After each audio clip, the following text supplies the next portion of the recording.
안녕하세요. 저는 평범한 소시민이자 한 가정의 가장인 40대 남성입니다. 이곳에 사연을 보내시는 분들이 거진 그렇겠지만 저도 참 그리 순탄한 인생을 살지는 못했습니다.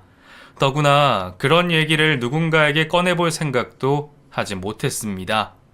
먹고 살기 바빠서 다른 걱정해볼 겨를도 없었고 그저 지금보다 조금 나은 인생을 바라며 살곤 했었습니다. 그래도 운 좋게 사랑하는 사람을 만나 결혼까지 하고서는 내 가정 꾸리며 행복이라는 것을 바라기도 했습니다. 그런데 저는 어쩐 일인지 남들 다 하는 만큼 평범하게 하고 사는 게 참 어렵더라고요.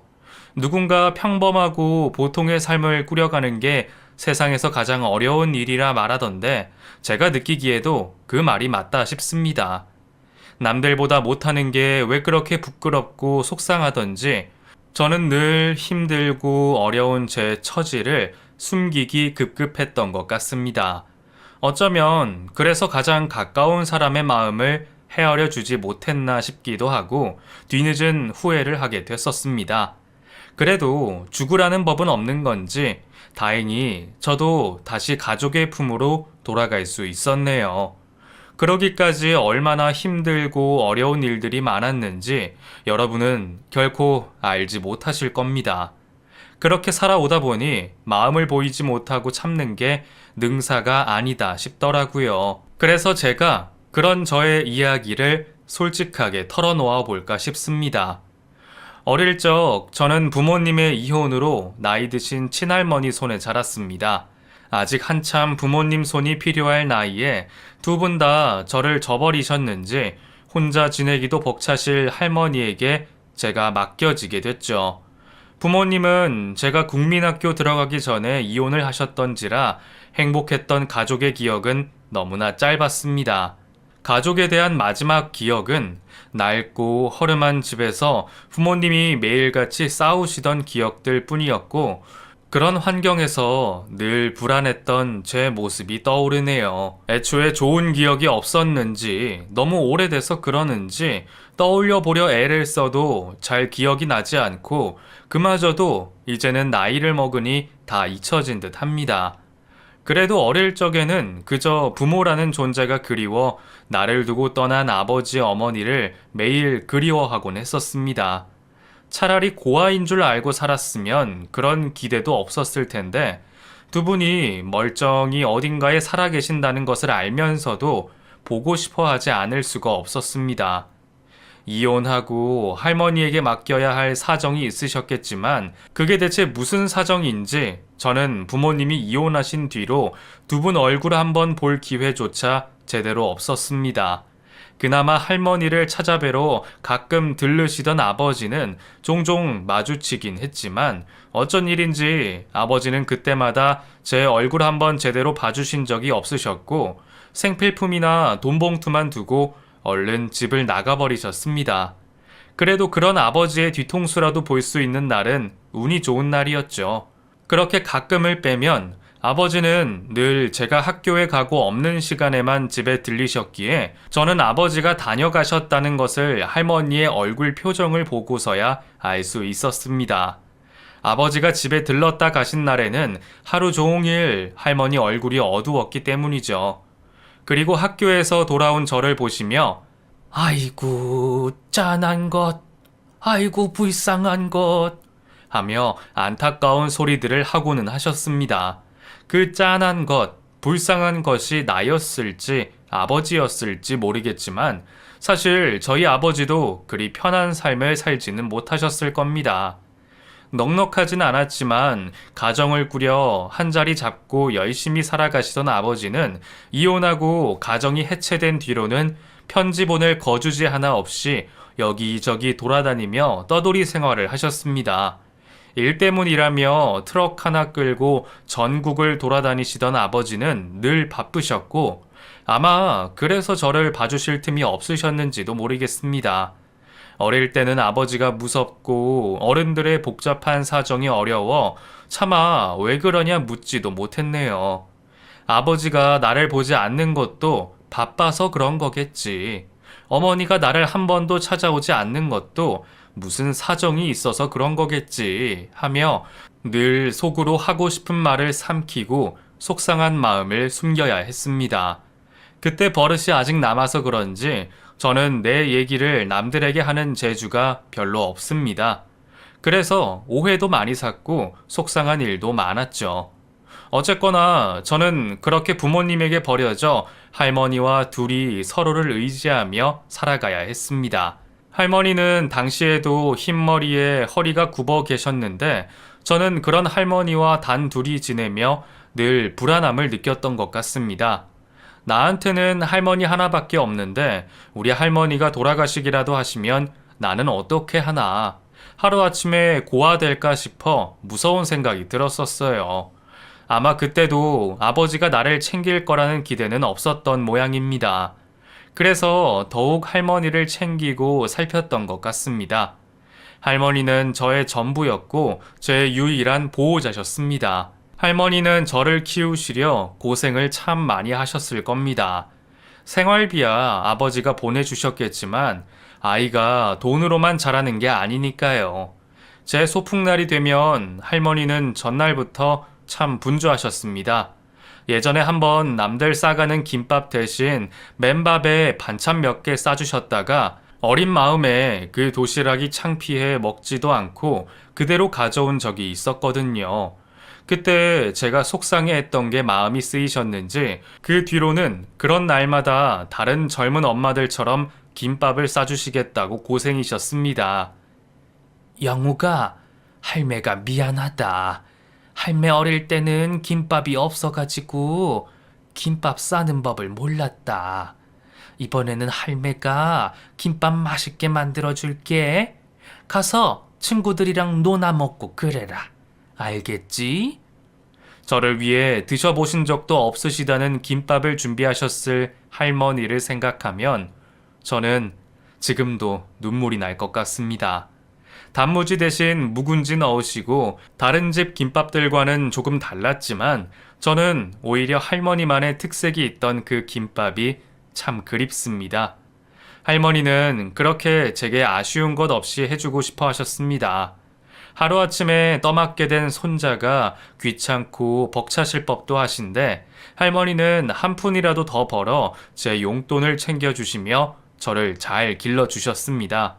그것이야말로 정말 부모의 마음이 아닐까 싶은데 그때는 뭐가 그렇게 부끄럽다고 할머니한테 사랑한다는 말 한 번 제대로 못했는지 모르겠습니다. 그래도 저는 할머니 품 안에서 모자란 것 없이 사랑받고 자랐고 그 생활도 퍽 행복하다 싶었습니다. 하지만 할머니가 저를 그리 지극정성 길러주셨어도 저는 왠지 얼굴도 기억나지 않는 어머니가 늘 그리웠던 것 같습니다. 그게 무슨 마음인지는 모르겠지만 소식도 없는 어머니가 어디서 어떻게 살고 계신지 한번 보고 싶다. 그런 마음이 들었거든요. 할머니는 제게 어머니에 관한 얘기는 일절하지를 않으셨습니다. 제가 어머니 얘기를 궁금해 말을 꺼낼 때면 급하게 말을 돌리시거나 입을 꾹 다물고 계셨죠. 왜 그렇게까지 말씀을 아끼시는지 몰랐지만 제 추측으로는 집 나간 며느리에 대한 원망이나 속상함 때문이 아니었을까 싶습니다. 두 분이 이혼하시고 제가 나이 들 때까지 어머니가 저를 따로 찾아오시거나 소식을 들은 일이 없으니 어머니가 저를 버리신 게 맞다 생각했습니다. 그래서 저도 굳이 할머니를 붙잡고 어머니 소식을 기다리지는 않았죠. 그런데 제가 중학생이 된 어느 날 저는 우연히도 어머니의 연락처를 알아낼 수 있었습니다. 뭘 찾겠다고 집안 곳곳을 다 뒤지다가 제가 그만 할머니가 서랍 깊숙이 넣어두신 종이 한 장을 발견하고 말았거든요. 그곳에 적힌 어머니의 세 글자 이름과 가게 이름을 보고 저는 어머니가 그 가게를 하신다는 것을 금세 눈치를 챌 수 있었습니다. 그렇게 멀지도 않았어요. 시외버스 타고 한두 시간만 가면 닿는 거리에 계시는 것을 알고 저는 조금 허무해졌던 것 같습니다. 할머니가 어머니의 주소를 왜 가지고 계신지는 모르겠지만 아마 할머니도 그곳을 찾아가지는 않으셨던 것 같습니다. 가게 이름이 적힌 주소로 제가 찾아갔을 때에 어머니가 깜짝 놀라셨거든요. 마치 네가 여길 어떻게 왔냐는 그 황당한 표정을 지금도 잊을 수가 없네요. 솔직히 그날 찾아가지 말 것을 하는 생각이 아직도 후회로 남아있지만 당시에는 왜 그렇게 어머니 소식이 궁금했는지 모르겠습니다. 엄마, 저 영욱이에요. 뭐? 네가 영욱이라고? 아니, 네가 여길 어떻게 찾아온 거야? 그래도 어머니가 나를 한 번은 반겨주실 거라 생각했는데 어머니는 저를 보며 마치 못 볼 사람을 본 것처럼 당황해 하시며 저를 가게 뒤 작은 쪽방으로 끌고 들어가셨습니다. 영우가 여기는 왜 찾아왔어? 혹시 네 아버지가 보낸 거니? 아니요, 그냥 집에 주소가 있는 걸 보고 제가 혼자 찾아온 거예요. 할머니나 아버지는 모르세요. 그냥 제가 보고 싶어서 온 거예요. 그리고 한참을 뜸을 들이시며 말씀을 꺼내시더군요. 어머니가 말씀해 주신 이야기는 참 놀라웠습니다. 어느 날 아버지가 일방적으로 이혼하자 요구하는 바람에 저와 이별할 시간도 없이 하루아침에 헤어지셨다는 거였죠. 그때 내가 돈이 있니? 어디 갈 곳이 있니? 어린 너를 데리고 방 한 칸 구할 돈도 없었어. 네 아버지가 나를 쫓아내듯이 내보내는 바람에 돈 한 푼 없이 나와서 여태 고생하면서 살았단다. 여자 혼자 세상 사는 게 어디 쉽니? 나도 어디 기댈 곳이라도 있어야지. 그래서 몇 년 전에 재혼하고 지금은 네 동생들도 있고 그래서 지금은 내가 너를 데려올 수가 없어. 엄마 말 무슨 뜻인지 이해하지? 알고 보니 제가 어머니 소식을 듣지도 못하고 살았던 사이 어머니는 벌써 새 가정을 꾸리고 자식까지 낳고 지내셨습니다. 그래서 저를 찾지도 못하고 소식도 모르고 사셨다네요. 대체 무슨 이유로 아버지가 어머니를 버리셨는지 모르겠지만 어머니는 아버지를 원망하셨습니다. 내가 할머니 손에 자라는 것도 다 아버지 탓이라며 자식 버리고 새 가정 꾸린 당신의 사정을 제가 이해해야 한다고 설명하셨죠. 예, 이해해요. 저도 어머니한테 뭐 바라고 찾아온 거 아니에요. 그냥 어떻게 지내시는지 궁금해서 찾아와 봤어요. 어차피 저는 지금 할머니랑 잘 지내기도 하고 어머니도 제 걱정은 하지 마세요. 그래. 영욱이 너는 어려서부터 착하고 똑똑해서 잘 알아들을 줄 알았다. 네 아버지가 나한테 돈이라도 좀 챙겨줬으면 내가 널 데리고 나올 수 있었을 텐데. 아휴, 무심한 사람. 그래도 기죽지 말고 혼자 잘 자라야 한다. 알겠지? 사정이 안 된다는 어머니에게 제가 뭐라 말을 할 수 있었겠습니까? 하지만 아버지, 어머니 둘 다 나에게는 설명하지 않은 일을 뒤늦게 알게 된 저는 남모를 원망이 들기도 했습니다. 결국 나는 버림받은 자식이라는 생각에 비참했던 것 같네요. 그 뒤로 저는 다시는 어머니를 찾아가지 않았고 어머니를 만나고 온 사실 역시 혼자만의 비밀로 남겨두기로 했습니다. 저는 다시 별일 없는 일상으로 돌아갔고 할머니와 오래도록 행복하고 싶었습니다. 그런데 그 일마저 왜 그렇게 어려운 것인지 모르겠네요. 제가 20살이 채 되기 전 할머니마저 제 곁을 떠나고 마셨습니다. 늘 걱정하고 우려했던 그 상황이 벌어지고 만 것이죠. 이미 고령이시라 얼마나 살다 가실지 걱정이기는 했지만 그래도 그렇게 일찍 떠나실 줄은 몰랐습니다. 아버지가 집으로 돌아와 할머니의 장례를 치러드렸고 입관을 하는 그 날까지 아버지는 제게 한마디 말씀도 하지 않으셨습니다. 당시에는 할머니가 떠난 슬픔에 아버지를 원망하고 섭섭해할 겨를도 없었지만 그래도 명색이 부자지간에 어떻게 그렇게 서먹하고 남보다 못할 수 있는지 모르겠더군요. 다른 사람들은 다 나를 위로하고 불쌍히 여기는데 우리 아버지만 저를 대면대면하며 안부 한번 묻지를 않으셨습니다. 그렇게 비정한 아버지는 할머니를 보내드린 뒤 집을 정리하며 제게 말씀하셨습니다. 너도 이제 곧 성인이지? 학교 졸업하는 것도 몇 달 안 남았잖냐? 알다시피 내가 너 걷어먹일 형편도 안 되고 이제 할머니도 없는데 앞으로 너도 너 알아서 살아야 되지 않겠냐? 어린 나이 아니니까 너도 이제 네 갈 길 가라. 아무리 자식에게 애정이 없었다고는 하나 어떻게 성인도 되지 않은 아들을 나가라 할 수 있는지 아버지의 그 속을 이해하지 못할 것 같았습니다. 성인이 될 날이 코앞이기도 했고 내가 떠돌아다니는 아버지 쫓아다닐 수 없는 사정이라는 것도 알고 있었지만 그래도 저는 내심 할머니가 떠나면 아버지가 나를 챙기시지 않을까, 돌봐주시지 않을까 하는 기대를 했던 것 같습니다. 사실 이전에도 알고 있었어요. 가끔 아버지가 건너방에 주무시고 가시는 날이면 할머니가 아버지 방으로 건너가 제 걱정을 하곤 하셨다는 것을요. 영욱이 안 볼 거냐?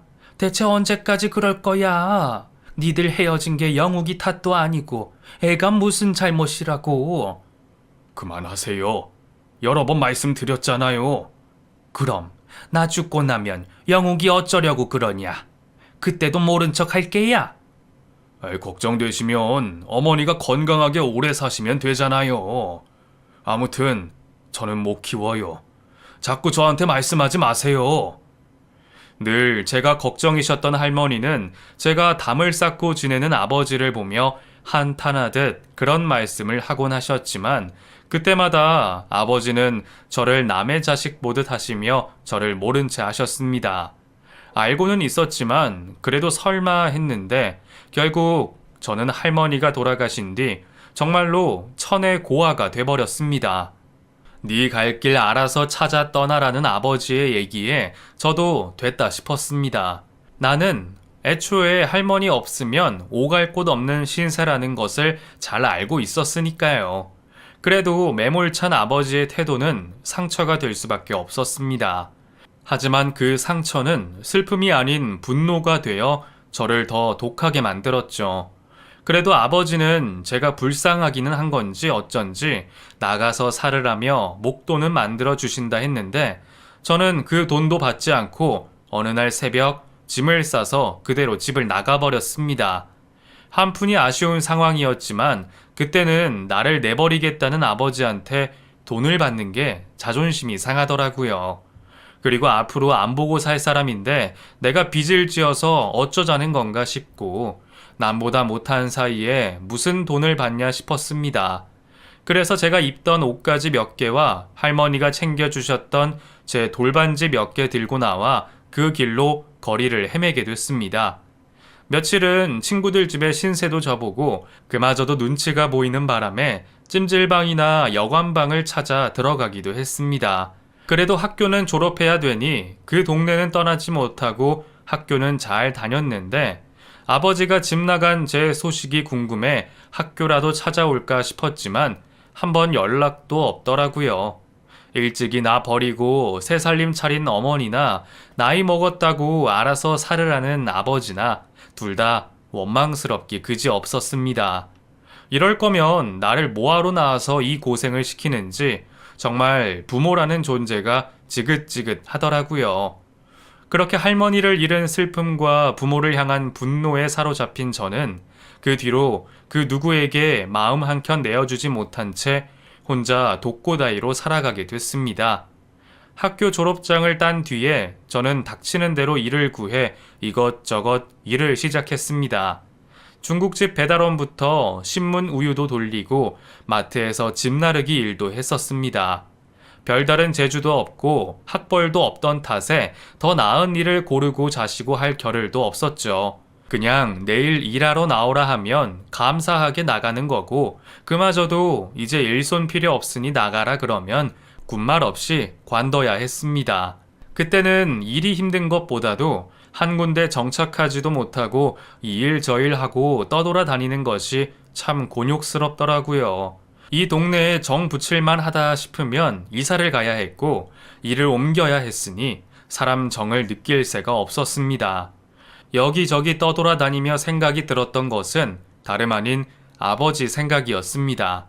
이상하게 왜 힘들 때 그렇게 미운 아버지 생각이 났는지 모르겠지만 아버지도 여기저기 떠돌아다니면서 많이 외로웠을까 하는 생각이 들더군요. 그러면서 어쩌면 아버지도 사람이 싫어서 그런 삶을 살았을까 싶기도 하고, 저도 나이 먹으면서 아버지에 대한 궁금증이 점점 커졌던 것 같네요. 나이 들어가며 세상을 알아가다 보니 사람은 어쩔 수 없는 상황과 현실이라는 게 있구나 하는 걸 알게 되었던 것이죠. 그렇다고 나라면 자식을 버릴 것 같지는 않지만 아버지와 제대로 된 대화를 나눈 적도 없으니 아버지가 무슨 생각으로 그러셨는지 어떻게 살아오신 건지 전혀 알 길이 없었습니다. 그래도 시간이 흐른 덕인지 부모에 대한 원망은 점차 줄어들었고 먹고 살만해지기 시작한 저는 점점 다른 욕심도 생겨났습니다. 옛날에는 가족이라는 말 자체가 싫었고 다시는 버림받거나 헤어지기 싫은 마음에 내 가정을 꾸릴 생각은 하지도 못했었는데, 나이 먹다 보니 나도 내가 사랑하는 사람 만나고 내 자식, 내 가족 꾸리고 싶은 욕심이 자꾸만 생겨나더라고요. 돈 벌어서 나 혼자 먹고 살면 무슨 의미가 있나 싶고, 나도 남들처럼 자식들 때문에 스트레스 받고 마누라 잔소리 듣는 그런 평범한 인생을 갖고 싶어졌습니다. 하지만 가진 것도 없고 잘난 것도 없는 제 주제에 무슨 연애를 하겠어요. 가만히 있는다고 누가 다가와 줄 사람도 없었고, 욕심에 비해 내가 먼저 다가갈 만큼 용기도 없는 사람이었습니다. 그러다 보니 이래저래 결국 나이만 먹게 됐네요. 그러던 중에 제 아내를 만났어요. 일밖에 모르고 살아온 인생에 어디서 그런 여자를 만났겠습니까? 우연히 내 가게로 일자리를 얻겠다고 찾아온 그녀를 보고 저는 첫눈에 반한 것 같았습니다. 사정이 어려운지 그런 일 한번 해본 적 없지만 열심히 하겠다며 사정하는 그 사람을 저도 모른 척 할 수는 없었습니다. 그렇게 저는 나보다 2살 어린 효은 씨와 함께 일을 하며 자연스럽게 가까워지게 됐습니다. 서로 나이도 비슷하고 작은 가게에 둘이 붙어 있으려니 그러기 싫어도 금세 친해질 수밖에 없었죠. 마감하면서 맥주 한두 잔 하며 시간도 보내고 어렵거나 급한 사정 생기면 돕고 지내다 보니 서로 자연스럽게 개인사를 알게 됐습니다. 저야 어렸을 적 불우한 어린 시절 얘기면 족하지만 효은 씨도 그리 순탄한 인생을 살아온 것은 아니었습니다. 이혼 후 혼자 어린 아들을 키우는 효은 씨의 사정도 참 딱했습니다.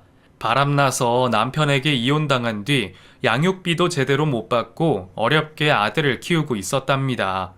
하필 부모님도 일찍 돌아가시고 형제 자매도 없는 탓에 오로지 혼자 어린 나이와 모진 세상을 견뎌야 했을 겁니다.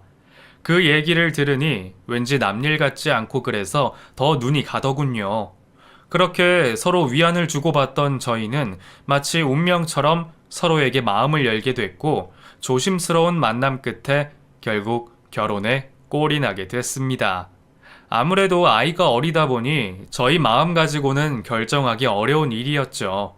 그래도 다행인지 아이가 저를 거부하지 않았고 오히려 아버지 빈자리가 그리운지 저를 참 많이 따르더군요. 아마 아내도 그래서 저와 결혼을 결심하지 않았을까 싶습니다. 그렇게 사랑하는 아내와 결혼 후 저는 5살 난 아들까지 얻게 됐습니다. 누군가는 남의 자식 키우는 게 쉬운 일이 아니라며 저의 결혼을 말리기도 했지만 어렸을 적부터 외롭게 지냈던 제게는 재환이의 존재가 오히려 선물 같기만 했습니다. 내 핏줄은 아니지만 내가 사랑하고 내가 아껴주면 그게 내 아이라고 생각하며 살았죠. 둘째 생각도 들기는 했지만 아직은 재환이가 적응할 시간이 필요하다 싶어 결혼하고 몇 년간은 재환이만 바라보고 살기로 했습니다. 아내는 그런 제게 늘 미안해했고 고마워했는데 저는 그게 그리 대단한 일이라 생각하지는 않았어요. 내가 내 자식, 내 아내 신경 쓰는 게 당연한 일이라 생각했으니까요. 그렇게 나도 내 가족을 꾸려 행복한 일상을 보내고 있던 중 저는 생각하지도 못한 소식을 접하게 됐습니다. 갑자기 긴 세월 연락도 없이 지냈던 아버지의 소식을 듣게 됐거든요. 19살에 헤어져 벌써 20년 가까이 됐네요. 그동안 서로 찾지도 궁금해하지도 않고 잊고 살았는데 이제 와서 어쩐 일로 날 찾나 싶었습니다. 알고 보니 아버지가 날 찾은 게 아니라 사고가 나는 바람에 나한테 연락이 왔던 것이었습니다. 사고가 나서 병원에 갔는데 병원비를 못 낸 건지 어쩐지 내가 유일한 가족이라며 나한테 연락이 왔더라고요. 그 전화를 받고 저는 고민을 많이 했습니다. 아버지 소식이 궁금하기도 했지만 그동안 서로 없는 척하고 살았는데 이제 와서 내가 아버지를 만나야 하는지 그게 맞는지 모르겠는 겁니다. 내가 그런 고민을 하자 사정을 잘 알고 있는 아내가 오히려 저를 설득하더군요. 지난 세월이 뭐가 중요해. 아버지도 어떻게 사셨을지 모르는 거잖아. 당신은 그동안 아버지가 한 번도 안 보고 싶었어? 서로 나이 먹어가는 마당에 후회할 일 만들지 마. 결국 아내의 말에 저는 아버지를 찾아가게 됐습니다. 병원 침대에 초라하게 누워있는 아버지를 보자 저는 뭐라 설명하기 어려운 만감이 교차했습니다. 화도 나고 짜증도 나는 것 같고 또 불쌍하고 눈물 날 것 같은 기분도 들더라고요. 이런 게 애증인가 싶어 참 가슴이 먹먹했습니다. 그래도 20살까지 걷어 먹여준 은혜가 있으니 병원비나 내주고 올까 했는데 그 모습을 보니 저도 그냥 모른 척 두고 올 수가 없겠더라고요. 결국 갈 곳 없다는 아버지를 저희 집으로 모셔오기로 했습니다. 그것도 어렵게 얘기를 꺼내는 제게 아내가 두말할 것 없이 모셔오라 그래서 참 고마웠었죠. 그렇게 저는 20년 만에 만난 아버지와 한 집에서 지내게 됐습니다. 아버지는 나이가 들어서 유해지신 건지 오랜만에 만난 자식이 좋으신 건지 같이 살게 된 뒤로 전에 없이 다정해지시더군요. 모르는 사이에 손자도 생겼다며 나와 꼭 닮았다 좋아하시고 며느리가 예쁘다며 칭찬을 아끼지 않으셨습니다. 허허허, 우리 영욱이가 처복이 있는 모양이다. 이렇게 예쁜 아들도 없고 참 행복해 보이네. 내가 해준 게 없어서 어떻게 사나 늘 궁금했는데 그래도 이렇게 잘 살아서 참 다행이다. 미안하다 영우가. 내가 다 미안해. 됐어요. 지난 얘기해서 뭐해요. 저도 아버지한테 연락 한 번 안 했으니까 잘한 것도 없죠. 그래도 이제 아버지도 저희랑 지내시면서 건강하게 지내세요. 우리 재환이한테도 할아버지 생기고 좋죠. 그래. 앞으로 내가 너한테 못 해준 거 다 해주마. 아이고, 우리 손자랑 며느리 참 예쁘다. 20년 만에 갑자기 다정스러워지신 아버지가 무슨 마음이신지 모르겠지만 아무래도 아버지나 저나 그동안 나이를 많이 먹었구나 싶었습니다. 아버지는 내게 미안할 만큼 노쇠해지셨고 저는 아버지에게 섭섭함이 잊혀질 정도로 자랐다고 말이에요. 그런데 그 행복도 그리 오래가지 못했습니다. 언젠가부터 아내는 제게 불만을 토로하는 일이 많아졌습니다. 원인은 아버지셨어요. 처음에는 며느리 예쁘다며 잘해주시던 아버지가 언젠가부터 자꾸만 아내를 괴롭히기 시작하셨답니다. 반찬이 이게 뭐냐? 너는 남편은 밖에 돈 벌러 내보내놓고 살림을 이렇게밖에 못하냐? 아니면 내가 골방 놓친내라고 무시하는 거냐? 먹을 만한 걸 내놔야지 말이야. 이거 누구 먹으라고 이따위로밖에 못하냐? 아버지는 마치 못된 시어머니처럼 며느리 살림에 트집을 잡으셨고 제가 밖에 나가 있는 동안 하루 종일 한 집에 있는 아내를 들들 볶으셨던 모양입니다.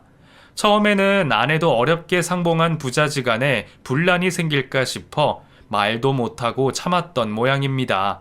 그러다 겨우 용기 내어 꺼냈을 그 말을 저는 별수롭지 않게 흘렸죠. 아버님이 내가 못마땅하신가 봐.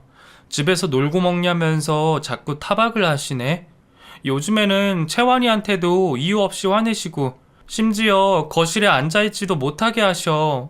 왜 그러시냐 물어도 이유는 말 안 하시니까 정말 미치겠어. 아버지한테 뭐 잘못한 건 없어? 원래는 당신한테 잘해주셨잖아. 재환이도 얼마나 이뻐하셨는데. 갑자기 그러는 건 뭔가 있는 거 아니야? 글쎄, 그걸 말씀을 안 하신다니까. 당신이 한번 여쭤보는 건 어때? 내가? 내가 말한다고 뭐가 달라지나? 그래, 뭐, 시간 날 때 한번 여쭤볼게. 당신도 그냥 너무 신경 쓰지 마. 하지만 저는 당시 가게가 어렵다는 이유로 아내의 말을 외면했습니다. 변명 같지만 그때는 혼자 어렵게 가게 운영하며 너무 힘들고 지치기도 했고 또 아버지를 모시며 입이 하나 더 늘었다는 책임감에 일 말고 가족에게 신경 쓸 겨를이 없었습니다. 아내가 무엇보다 가정적인 남자를 원하는 걸 알면서도 저는 그저 가장은 돈 벌어다 주고 열심히 일하는 게 최고라며 일만 중요하게 생각했습니다. 그렇게 아내는 늘 말뿐인 제게 언젠가부터 말을 꺼내지 않기 시작했고 저는 그게 문제가 해결된 줄로만 생각하고 지냈습니다. 아내가 이혼을 통보하기 전까지는 말이죠. 우리 이혼해. 여보, 그게 무슨 말이야? 이혼이라니. 내가 당신 말 안 들어줘서 그래? 내가 미안해. 근데 나도 일 때문에 바빴잖아. 요즘 가게 문을 닫니 마니 하는 상황인데 나라고 여력이 있었겠어? 나 또다시 상처받고 싶지 않아. 이럴 거면 차라리 시작하지 말 걸 그랬어. 당신이 우리는 뒷전에 일만 쫓는 것도 너무 힘들고 아버님이 괴롭히시는 것도 너무 고통스러워. 아직 재환이 어리고 더 상처받기 전에 이쯤에서 끝내는 게 좋을 것 같아. 위자료나 재산 분할 안 바래. 그냥 조용히 이혼만 해주면 좋겠어. 제가 방치하는 사이 아내는 혼자 마음 정리를 끝낸 건지 아내는 자기를 떠나보내줄 것만 바라며 제게 합의 이혼을 요구했습니다. 너무 괴롭다며 더 이상 고통받기 싫다는 아내의 말에 저는 아내를 떠나보낼 수밖에 없었습니다. 합의 이혼은 너무나 쉽더군요. 한 달 만에 호적 정리가 끝나고 저는 다시 혼자가 됐습니다. 그런데 저는 이혼 정리가 끝난 그날 아버지에게서 충격적인 이야기를 듣게 됐습니다. 그래, 이혼 잘했다. 그러게 네가 뭐가 모자라서 남의 자식 키워주면서 그 고생을 하며 지내겠냐? 지금이라도 새 장가 들어서 다시 시작하면 된다. 그게 무슨 말씀이세요? 남의 자식이라뇨? 아버지 그거 어떻게 하셨어요? 너는 그럼 내가 그걸 평생 모를 줄 알았어? 으이그 미련한 놈아. 그런 애가 뭐 좋다고 뻐꾸기 애비 노릇을 하냐?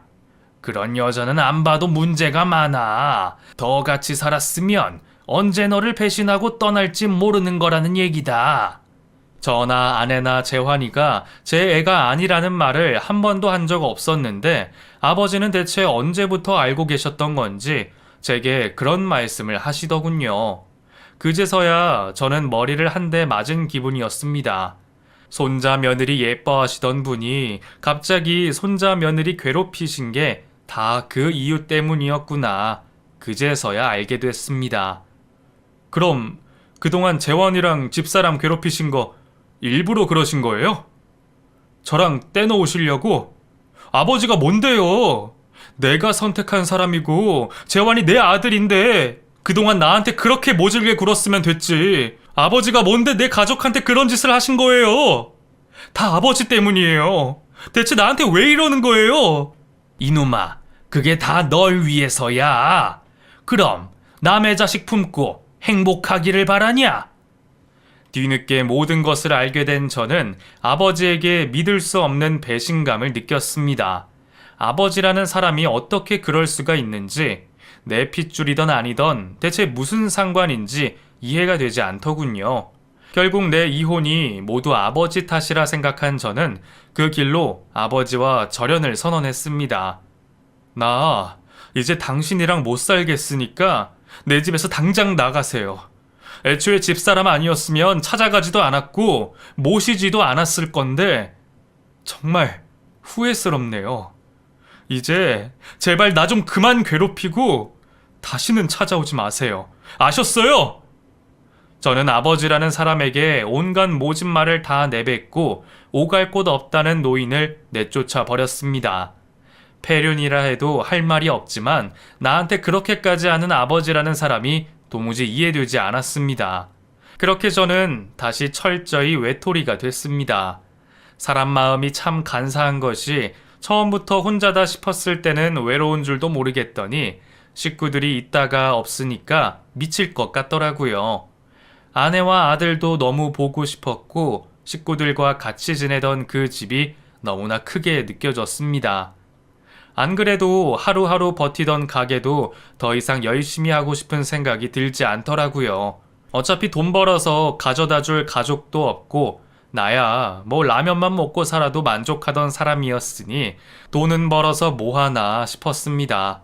결국 가게는 그대로 폐업을 하게 됐고 그래도 가게 한다고 남은 빚은 갚아야 했기에 저는 배달 일을 시작하게 됐죠. 예전에는 사고라도 날까봐 오토바이 타는 것도 무서웠는데 내일이 없다 생각하니 죽는 일도 별것 아니다 싶더라고요. 그래서 그냥 열심히 일만 하고 살았습니다. 돈을 벌어야겠다는 생각이 아니라 그냥 그거라도 하면서 바쁘게 지내야 고통을 덜 느낄 것 같았으니까요. 그렇게 얼마나 정신없이 살았는지 저는 누구 집인지도 모르고 전처가 살던 집으로 배달을 가게 됐습니다. 사장님이 나를 콕 찍어 지정 배달을 시키길래 무슨 이유라도 있나 했더니 알고 보니 전처가 내가 배달 일을 하는 것을 알고 나를 부르려고 그랬던 모양이었습니다. 저는 좀 멀어도 돈을 더 쳐준다니 갔던 건데 거기서 전처가 나올 줄은 꿈에도 몰랐죠. 사실 내가 당신한테 할 말이 있어서 문자 남겼는데 답이 없길래 이렇게라도 불러야 했어. 미안해. 나는 그냥 당신한테 미안해서 뭐라 해야 할지도 몰라서 답을 못했지. 나야말로 답장 안 해서 미안해. 여기까지 온 김에 나랑 얘기 좀 해. 잠깐만 집에 들어와 줄래? 아내에게 상처 줬다는 죄책감에 답장할 용기도 없었던 저는 이런 식으로 어렵게 나를 부른 아내의 그 노력을 무시할 수가 없었습니다. 만나서 뭐라 할 말도 없는 입장이었지만 그래도 그 사람이 나한테 할 말이 있다니 거절할 수가 없었죠. 결국 저는 용기를 내어 전처가 있는 집으로 들어갔습니다. 재환이를 보면 뭐라 해야 하나, 전처에게는 뭐라 미안하다 해야 할까, 머릿속이 복잡한 와중에 저는 그곳에서 전혀 예상하지 못했던 인물을 마주하고야 말았습니다. 전처의 집 거실에는 내가 쫓아버린 아버지가 앉아 계셨어요. 전처는 당황해서 뒤돌아 나가려는 저를 붙잡았습니다.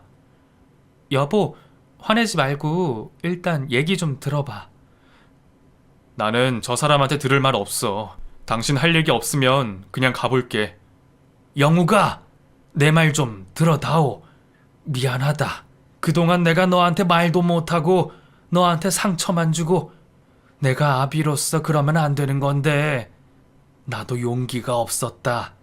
사실 영욱이 너는 내 친아들이 아니야. 어쩌면 그래서 내가 네 사정을 자꾸 나한테 이입해서 생각했던 모양이다. 처음 듣는 그 얘기에 저는 큰 충격을 받을 수밖에 없었습니다. 아버지가 내 친아버지가 아니라면 그럼 나는 누구란 말인지 당황스럽더군요.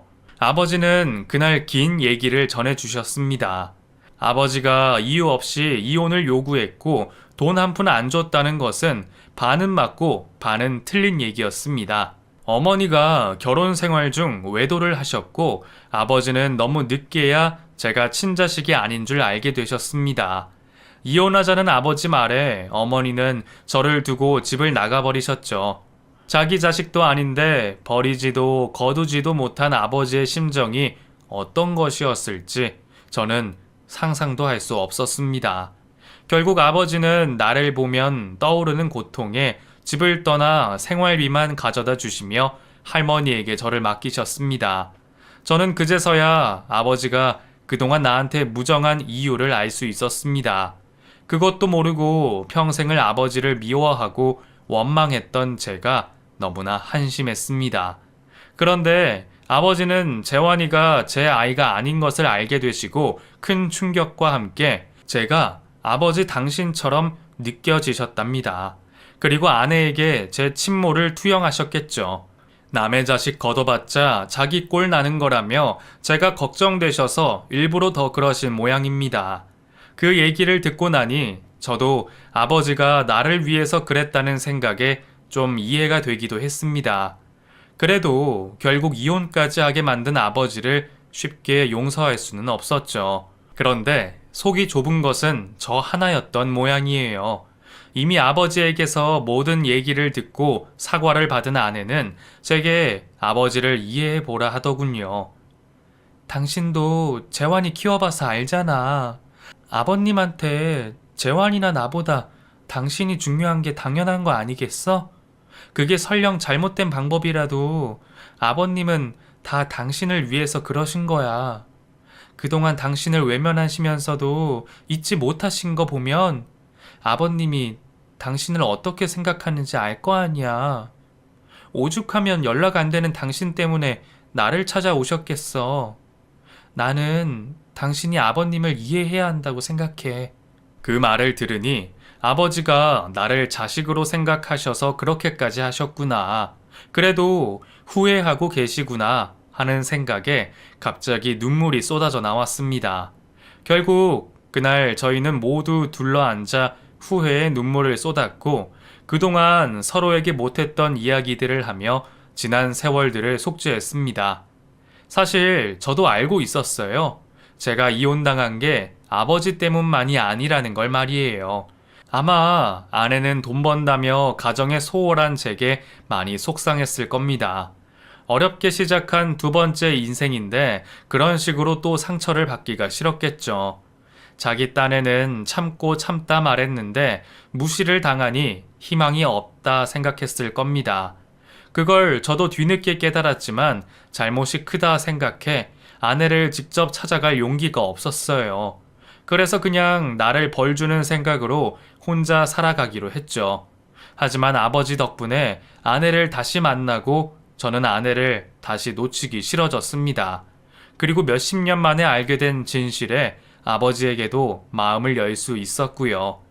그 뒤로 저희는 다시 합치게 됐습니다. 이혼 취소라는 게 있는 걸 보니 우리처럼 재결합하는 사람들이 있는 모양이에요.